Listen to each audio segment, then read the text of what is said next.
माझं सोलापूर न्यूजमध्ये आपल्या सगळ्यांचं स्वागत।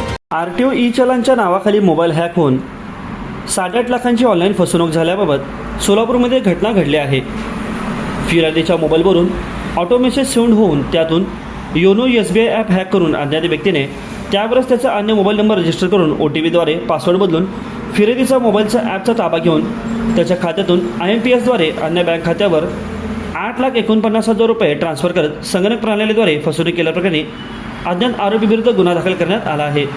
या प्रकरणाचा अधिक तपास पोलीस उपनिरीक्षक नागेश बनकर करीत असून याबाबत माहितीनुसार नागेश पिंजाळकर राहणार पंढरपूर यांनी 23 डिसेंबर रोजी सकाळी 11:30 ते 11:15 दरम्यान मोबाईल व्हॉट्सअपवरून आरटीओ ई चलन ॲप डाउनलोड केले।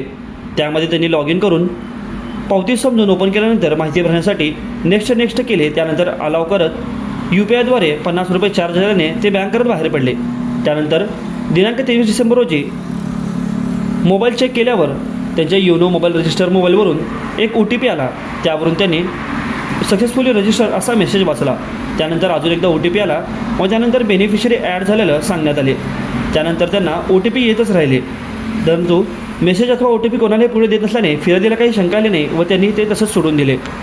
मोबाईलवरती येत असलेल्या OTP नंतर त्यांना बँकेचे मेसेज येऊ लागले। त्यांच्या खात्यातून 8,49,000 रुपये दुसऱ्या व्यक्तीच्या खात्यावरती ट्रान्सफर झालेले समजले। आपली फसवणूक झाल्याचे लक्षात येताच त्यांनी सायबर सेल हेल्पलाईनला नंबर सांगत खाते होल्ड करण्यास सांगितले। त्यानंतर ही बँक खात्यातून त्यांना OTP येऊ लागले। त्यानंतर त्यांनी खाते सील करण्यात आले। त्यानंतर त्यांचे खाते फ्रीज करण्यात आले असून या घटनेचा अधिक तपास पोलीस करत आहेत। माझं सोलापूर न्यूज या YouTube चॅनलला सबस्क्राईब करा आणि बेल आयकॉन प्रेस करायला विसरू नका।